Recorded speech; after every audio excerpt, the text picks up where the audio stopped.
Hi guys, welcome to my channel Practical Idea.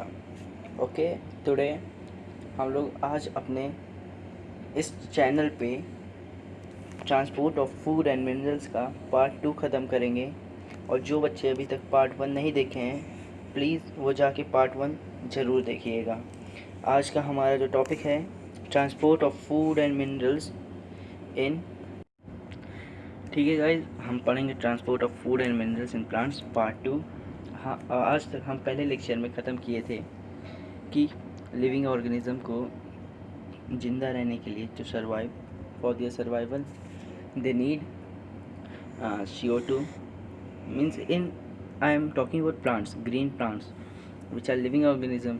For their survival they need carbon dioxide, water and food, sunlight also. ठीक है, चलिए आज हम अपने lecture की तरफ बढ़ते हैं। हमने काफ़ी कुछ चीज़ें डिस्कस की थी पार्ट 1 में। हमने यहाँ तक डिस्कस कर लिया था कि एब्जॉर्प्शन ऑफ फ्रूट्स हम लोग ख़त्म कर लिए थे, process of osmosis and diffusion सब पढ़ लिए थे। आज जो हम शुरू करेंगे वो है ट्रांसपिरेशन। चलिए गाइस, आज का लेक्चर शुरू करते हैं ट्रांसपिरेशन से, और इसको आप ध्यान से समझिएगा। अगर कोई भी आपको डाउट होता है तो मैंने कहा है बेहिचक आप कमेंट सेक्शन में कमेंट कीजिए ताकि मैं आपके डाउट को क्लियर कर सकूं। चलिए स्टार्ट करते हैं transpiration. The plant absorbs much more water through their root system than what is required for various life activities like growth and photosynthesis। कहना चाह रहा है कि जो रूट्स होते हैं वो ज़्यादा पानी एब्जॉर्ब कर लेते हैं। कहाँ से? अपने रूट सिस्टम से। ठीक है गाइस, हम कह रहे थे कि जो प्लांट्स होते हैं वो अपने रूट सिस्टम से क्या होता है कि वाटर इतना ज़्यादा एब्जॉर्ब कर लेते हैं कि जितना उनको ज़रूरत नहीं होती है। ठीक है, तो अब क्वेश्चन अराइज होता है कि अब जो पानी उन्होंने ज़्यादा एब्जॉर्ब कर लिया है, अब उसका क्या होगा। ठीक है, और जो वो एक्सेस वाटर होता है, अब प्लांट्स को लॉस करना ही पड़ेगा, उसको प्लांट को बाहर छोड़ना ही पड़ेगा। और जब प्लांट उस एक्स्ट्रा वाटर को means throw out of their body, अपने बॉडी से बाहर निकालता है in form of vapour to their surrounding by the process of transpiration. चलिए एक बार हम लोग ट्रांसपिरेशन की डिफिनीशन पूछ लेते हैं। ये अक्सर एग्जाम में पूछा जाता है, व्हाट इज द ट्रांसपिरेशन। ठीक है, transpiration as mentioned above, simply understand that it is the process of loss of water from the body in the form of water vapor, ठीक है, like leaves in plants। ठीक है, it occurs through what? Stomata। where is stomata? Stomata is in leaves। That's why ना you have heard about a word stomatal transpiration। तो ये word याद रखिएगा, कहाँ पे लीप से ट्रांसपिरेशन होता है, वो है स्टोमेटा। चलिए ठीक है, आगे बढ़ते हैं। Water absorb through the roots is moved up within the plant body. जो वाटर रूट्स एब्जॉर्ब होता है वो प्लांट की हायर पार्ट या पोर्शन तक कैसे पहुंचता है, वो प्लांट बॉडी खुद करती है, पहुंचाती है वाटर को from lower level to upper level. चलिए ठीक है, आगे पढ़ते हैं। A part of it is used in the process of photosynthesis and some of it, कुछ इसी वाटर के पार्ट्स को यूज़ कर लिया जाता है फोटोसिंथेसिस में। रास्ते में ही एक प्रोसेस होता है फोटोसिंथेसिस जो हम लोग आगे पढ़ेंगे, जिससे प्लांट्स क्या करते हैं, अपना भोजन बनाते हैं, और उसी के कारण उन्हें क्या कहते हैं, ऑटोट्रॉप्स। चलिए ठीक है, आगे पढ़ते हैं। And some of it is also use to keep the plant erect and stop it from wilting. और कुछ वाटर का पार्ट प्लांट के द्वारा यूज़ कर लिया जाता है प्लांट को मुरझाने, ऐसा तो नहीं कहते, नहीं पेड़ मुरझा गया। मुरझा जाना मतलब वाटर बहुत ज़्यादा लॉस कर दिया है, वो स्टोर नहीं कर पाया है वाटर को अपने विटलिंग से बचाने के लिए, ठीक है, विल्टिंग। और the rest lost as water vapour into the atmosphere from the leaves. अब बाकी सब कहाँ जाएंगे पानी? एटमॉस्फेयर में कहाँ से? लीव से, ठीक है। बाकी सब वाटर लीव से एटमॉस्फेयर में पहुंच जाएंगे। The evaporation of water from leaves produce a suction pull which helps to pull the water upward to the great heights. देखिए, जो ट्रांसपिरेशन होता है, भले इसमें लॉस ऑफ वाटर है, but also helpful as it creates suction force. Suction force means जैसे pipe में पानी जाता रहता है, फ्लो करता रहता है, और से एक टंकी से पाइप के द्वारा से पानी फ्लो कर रहा है छोटी बाल्टी में।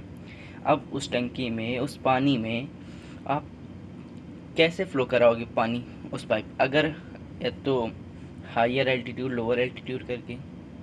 ऐसे क्या होता है, हम सभी लोगों ने किया है कि पाइप से, मतलब पाइप से मुंह से पानी खींचकर पाइप से पानी को फ्लो कराते हैं।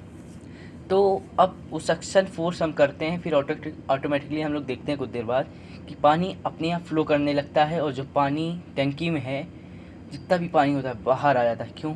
ये एक सक्शन फोर्स होता है, मतलब खींचता है, ठीक है। जैसे होता है मॉलिक्यूल से होता है, वैसे एक मॉलिक्यूल अट्रैक्ट हो गया तो उसके पीछे पीछे दूसरा हो जाता है, तीसरा, ऐसे पानी का फ्लो बन जाता है, ठीक है। समझ रहे ना आप लोग? चलिए आगे बढ़ते हैं। अब जब सक्शन फोर्स लगेगा तभी तो प्लांट जाके इतनी ऊंची ऊंची स्टेम तक पानी पहुंचा सकता है। ये देखिए, एक बहुत ब्यूटीफुल डायग्राम आपके लिए ले आए हैं हम लोगों ने। इसमें आप क्लियरली देख सकते हैं कि रूट्स में पानी एब्जॉर्ब हुआ। कहाँ पे? रूट पे पानी एब्जॉर्ब हुआ, लीव्स में गया, अदर प्लांट्स में गया, अदर पार्ट्स पे, ठीक, प्लांट्स पार्ट पे। फिर वो जो जाता है लीव्स में, कहाँ से? स्टोमेटल ओपनिंग्स होती हैं, स्टोमेटा बताया था ना, वहाँ से पानी क्या कर सकता है? बाहर चला जाता है, ठीक है। और फोटोसिंथेसिस के लिए प्लांट को चाहिए कार्बन डाइऑक्साइड, जो बाहर एनवायरनमेंट से, वही उसी स्टोमेटा से अंदर आ जाता है, और स्टोमेटा से स्टेम में लेंटिकल से कई पार्ट्स, ठीक है। चलिए आगे बढ़ते हैं। ये डायग्राम अच्छा लगा आप लोगों को तो लाइक करना मत भूलिएगा। अब हम बात करते हैं ट्रांसपीरेशन का इम्पोर्टेंस। पहला, it results in the transport of water and mineral from the soil to the leaves. क्या करता है, क्या रिजल्ट है इसका? ये जो इसका जो रिजल्ट आता है, इसका जो फल आता है, वो है कि वाटर और मिनरल्स सॉइल से लीव्स तक पहुंच जाते हैं। In the leaves water from the raw material for photosynthesis. और पत्तियों में पानी क्या करता है? एक रॉ मटेरियल की तरह यूज होता है। किसके लिए? फोटोसिंथेसिस के लिए। दूसरा क्या है इसका इम्पोर्टेंस? वो है it produces a cooling effect which helps in preventing hot sunlight from damaging delicate cells. अब मॉइस्चर बनाए रखता है प्लांट की बॉडी में, तो उससे क्या होगा? जो सनलाइट है, हॉट सनलाइट है, ठीक है, इतनी गर्मी में, इतनी तेज़ धूप में, जो डेलिकेट सेल्स हैं उनके क्या करता है? सेफ रखता है। अब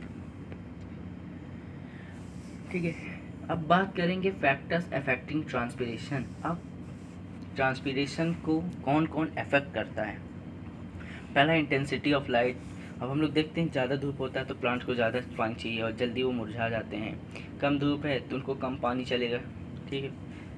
अब पढ़ते हैं इसको। Light affect transpiration by influencing the opening and closing of stomata. जो लाइट होती है, सनलाइट, वो ट्रांसपीरेशन कैसे? Opening of stomata, closing of stomata.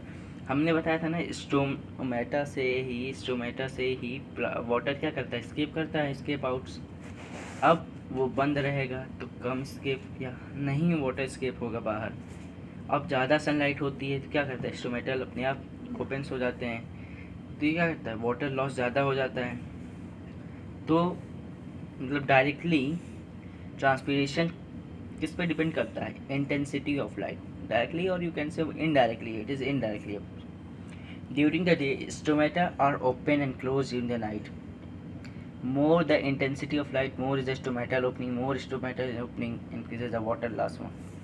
देखिए अब जितनी भी लाइट होगी, जितना भी ज़्यादा इंटेंसिटी ऑफ लाइट होगी, उतना ज़्यादा क्या होगा? स्टोमेटल की ओपनिंग होगी। जितना अब स्टोमेटल की ओपनिंग होगी उतना ज़्यादा क्या होगा? ट्रांसपीरेशन होगा। अब दूसरा इफेक्ट करता है फैक्टर हीट और टेम्परेचर। टेम्परेचर क्या है? Higher the temperature more is the transpiration. अब गर्मी के मौसम में क्या होता है? प्लांट को पानी ज़्यादा देना पड़ता है, जिसका कारण क्या है कि ज़्यादा टेम्परेचर रहता है दिन भर, तो इसके कारण क्या होता है कि ज़्यादा ट्रांसपीरेशन होता है, तो जिसकी वजह से लॉस ऑफ वाटर बढ़ जाता है। अब तीसरा पॉइंट है wind. Transpiration increase with the velocity of the wind. अब जितनी तेज़ हवा होगी उतनी तेज़ पानी क्या हो जाएगा? इवेपोरेट हो जाएगा, उतनी ज़्यादा ट्रांसपीरेशन अकर करेगी। अब तीसरा पॉइंट पढ़ते हैं ह्यूमिडिटी, उमस। Transpiration is reduced that to the if the atmosphere outside the plant और लीफ इज ह्यूमिड। देखिए इसमें अपोजिट हो रहा है। अगर ह्यूमिडिटी बढ़ती है तो ट्रांसपीरेशन घटता है। If it increases what? Humidity. Humidity समझ रहे हैं? उमस। तो क्या होता है बाहर? ट्रांसपीरेशन को वो रिड्यूस कर जाता है। अब पांचवा पॉइंट है अवेलेबिलिटी। व्हाट? अवेलेबिलिटी में समझ रहे हैं? मतलब सॉइल वाटर कितना है। अब कम सॉइल वाटर है तो ट्रांसपीरेशन भी कम ही होना चाहिए, नहीं तो प्लांट क्या हो जाएगा? डेड। ठीक है। When the soil gets dry the amount of available water also decreases. जब मिट्टी सूख जाती है तो पानी पाने का चांसेस क्या हो जाता है? कम हो जाता है। तो उससे क्या होता है? ट्रांसपीरेशन में रिडक्शन होता है। समझ गए आप लोगों ने? चलिए अब पढ़ेंगे root pressure. Root pressure is the process, ये याद कर लीजिएगा, ये आपके एग्ज़ाम के व्यू से वेरी इंपॉर्टेंट है। एक क्वेश्चन की तरह से आता है, ठीक है। वन वर्ड क्वेश्चन भी आता है, फिल इन द ब्लैंक्स भी आता है।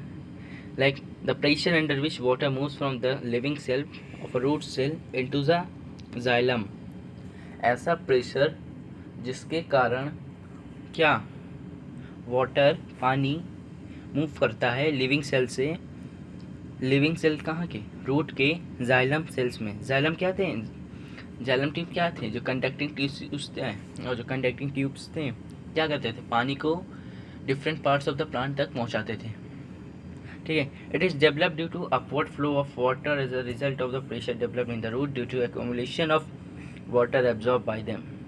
ये कैसे डेवलप्ड होता है? अपवर्ड फ्लो ऑफ वाटर, पानी के ऊपर की तरफ फ्लो होने की वजह से ये क्रिएट होता है, ठीक है। As a result of the pressure developed, जिसके कारण प्रेशर डेवलप्ड होता है इन द रूट्स, किसके कारण? एक्यूमुलेशन, मतलब वाटर एब्जॉर्ब बाय देम। अब मतलब पानी क्या हो रहा है? मूव कर रहा है अपवर्डली, ऊपर की तरफ पानी मूव कर रहा है, तो एक जो प्रेशर क्रिएट होता है कि मतलब एक समझ लीजिए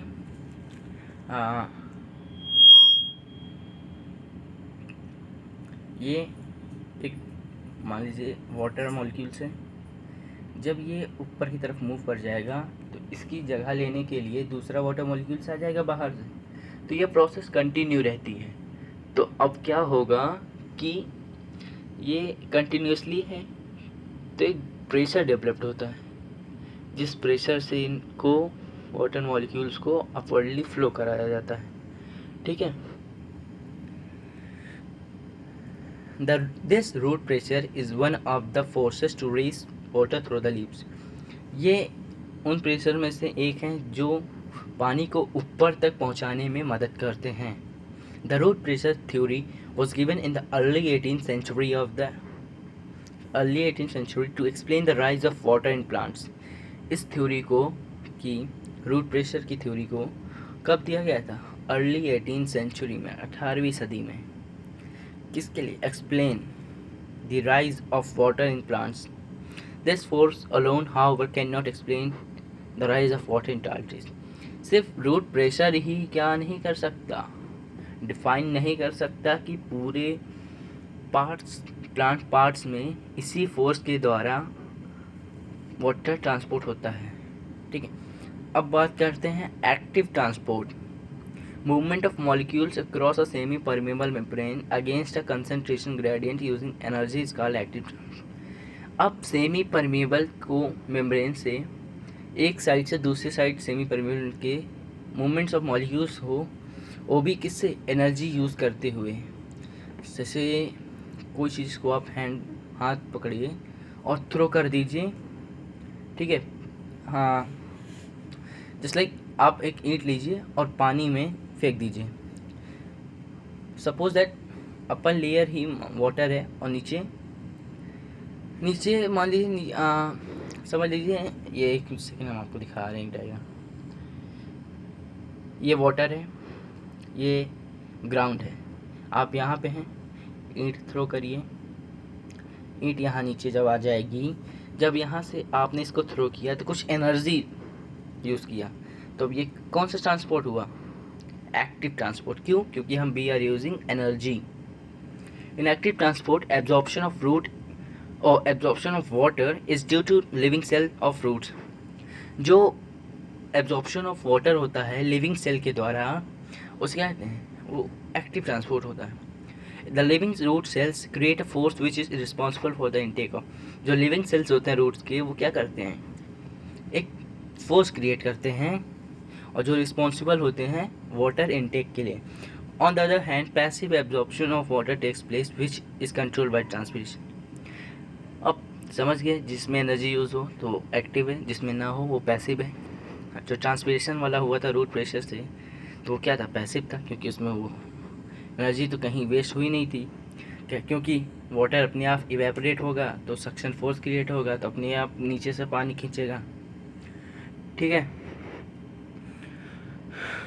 the force is created by the transpiration pull and the roots simply act as a passive absorbing surfaces. ठीक है, जो फोर्स क्रिएट होगा ट्रांसपिरेशन पुल के द्वारा से, और रूट पे सिंपली एक्ट करेगी, मतलब passively, without energy. In passive transport मतलब जो ट्रांसपोर्ट बिना एनर्जी की यूज़ होता है, उसमें एनर्जी इन्वॉल्व भी नहीं होती है। ठीक है, आगे हम पढ़ते हैं minerals in plants. Plant obtain minerals from 3 sources. Plant को मिनरल कहाँ से मिलता है? 3 सोर्सेस नेचर के। चलिए हम बात कर रहे थे minerals in plants. Plant obtain minerals from 3 sources, atmosphere, water and soil. Mineral absorbed from the soil are returned to the soil by the dead. जो मिनरल प्लांट एब्जॉर्ब कर लेता है सॉइल से, वो मिनरल प्लांट में और soil में वापस पहुंच जाता है। कब? जब प्लांट की डेथ हो जाए। ठीक है, और minerals absorb and DK of plant and materials in animals. ठीक है, जब उनका सड़न हो जाता है, समझ रहे हैं, जब वो गल जाते हैं, तब this mineral cycling goes on in the soil. ये मिनरल साइकिल हमेशा चलती रहती है प्लांट सॉइल में। अब हम बात करेंगे एसेंशियल मिनरल्स, क्या क्या एसेंशियल्स हैं। Through a large number of elements are present in the plant body. एक प्लांट में बहुत सारे एलिमेंट्स प्रेजेंट होते हैं, तो ओनली मतलब कुछ ही इम्पॉर्टेंट होते हैं उनकी हेल्दी ग्रोथ के लिए। स्वास्थ्य एकदम स्वस्थ ग्रोन हो, जब हेल्दी ग्रोथ हो, तब these are called essential elements. ठीक है, in all 16 elements are found to be essentials. Depending upon the quantity of these elements are required by the plants. The elements are divided into categories. 16 elements ये जिनमें से divide हैं कि मतलब plants को किसकी ज़्यादा ज़रूरत है। पहला, macro nutrients required in large quantities. जो मैक्रो न्यूट्रिएंट्स होते हैं वो ज़्यादा क्वांटिटी में चाहिए प्लांट्स को, जैसे carbon, hydrogen, oxygen, nitrogen, phosphorus, potassium, sulphur, calcium and magnesium and iron. इसको आप पढ़ लीजिएगा। प्लांट्स को जो मिनरल चाहिए वो मतलब उनका कैसे प्लांट्स में एब्जॉर्प्शन होता है, उसको दो पार्ट्स में डिवाइड किया है। किस बेसिस पे कि मतलब किसको कौन सा मिनरल ज़्यादा चाहिए, कौन सा कम। जो ज़्यादा चाहिए वो होता है मैक्रोन्यूट्रिएंट्स, और जो कम चाहिए वो होता है micronutrients required in trace amount, these are also called trace element. ठीक है। और जो एग्जांपल होता है माइक्रोन्यूट्रिएंट्स की, क्लोराइन, कॉपर, बोरॉन। ठीक। अब हम पढ़ेंगे इंपॉर्टेंस ऑफ मिनरल्स। अब माइक्रोन्यूट्रिएंट्स के इंपॉर्टेंस क्या होते हैं। Essential for the growth of plants, plant की मतलब प्लांट को बड़ा होने में क्या होते हैं, वेरी इंपॉर्टेंट, वेरी एसेंशियल, बहुत ज़रूरतमंद होते हैं। Involve in the nutritions of plant, plant के न्यूट्रिशन में इन्वॉल्व होते हैं। In the absence either the vegetative और reproductive phase can not be completed. ठीक है। एब्सेंट में या तो वेजिटेटिव मीन्स और या तो reproductive phase can not be completed. In case of deficiency disorder में डेवलप, अगर कमी हो जाती है तो क्या हो जाता है, डिसऑर्डर्स डेवलप होते हैं, which can only be corrected by the supply of mineral, जो कैसे सही हो सकते हैं वो मिनरल की सप्लाई से। ठीक है। अब बात करेंगे deficiency disease caused by the lack of essential nutrients. अब प्लांट में जो डिफिशियंसी डिसीज होती हैं, पहला मैक्रोन्यूट्रिएंट नाइट्रोजन कम हो जाए तो क्या होगा, poor growth means generally poor growth, old leaves turn yellow. अगर प्लांट में जो माइक्रोन्यूट्रिएंट होता है वो कम हो जाए, नाइट्रोजन नीडेड फॉर मेकिंग, और इसकी ज़रूरत क्या होती है नाइट्रोजन की प्लांट में, making protein and nucleic acid. Plant में प्रोटीन और न्यूक्लिक एसिड बनाने के लिए क्या चाहिए, नाइट्रोजन। ठीक है, नाइट्रोजन चाहिए, और इसकी डिफिशियंसी हो जाए तो क्या होता है, ओल्ड लीव्स टर्न येलो। समझ में आ गया नाइट्रोजन। अब बात करते हैं माइक्रोन्यूट्रिएंट पोटेशियम की। एंजाइम एक्टिवेशन का काम आता है, मतलब एंजाइम को एक्टिवेट करने में। वाटर बैलेंस, मैच्योर लीव्स क्या हो जाती हैं, डेवलप, येलो एजेस। इसका डिफरेंस सिस्टम यही होता है कि जो मैच्योर लीव्स होती हैं उनकी जो एजेस होती हैं वो टर्न्स हो जाती हैं येलो में। ठीक है। अगर माइक्रोन्यूट्रिएंट मैग्नीशियम कमी हो जाए तो क्या होता है, क्लोरोसिस। ये क्यों, क्योंकि जो मैग्नीशियम होता है इसका एक ये मेजर कंटेंट है, कंपोनेंट ऑफ क्लोरोफिल। क्लोरोफिल का एक मतलब महत्वपूर्ण कंपोनेंट है। इस क्लोरोसिस क्या होता जाता है, येलोइंग ऑफ लीव्स, पत्तियां का पीला हो जाना। माइक्रोन्यूट्रिएंट क्या है, कॉपर एक्टिवेट सर्टेन एंजाइम्स। अगर ये कम हो जाएगा तो क्या होंगे, जो सूट्स होते हैं वो डेवलप होना नहीं हो पाएंगे डेवलप। माइक्रोन्यूट्रिएंट क्या होते हैं, माइक्रोन्यूट्रिएंट मॉलिबेंडम कम हो जाए तो क्या होगा, स्लो ग्रोथ। क्यों, क्योंकि ये नाइट्रोजन फिक्सेशन करती है, नाइट्रोजन को फिक्स करती है प्लांट बॉडी। और अगर माइक्रोन्यूट्रिएंट जिंक कम हो जाए तो क्या करता है ये, certain enzymes oxygen synthesis leaves malformed। ठीक है guys, have a good day. Before saying a good bye, ठीक है, good bye, I would like to ask for a request that please, if you have any doubts about any point, you can comment me, और videos को like करिए, share करिए, ताकि इस platform के द्वारा आपके जो भी मीन्स फ्रेंड्स हैं उनको भी समझ में आए, उनको भी हेल्पफुल हो उनके लिए भी। चलिए guys, thank you for watching this video, have a good bye, good bye.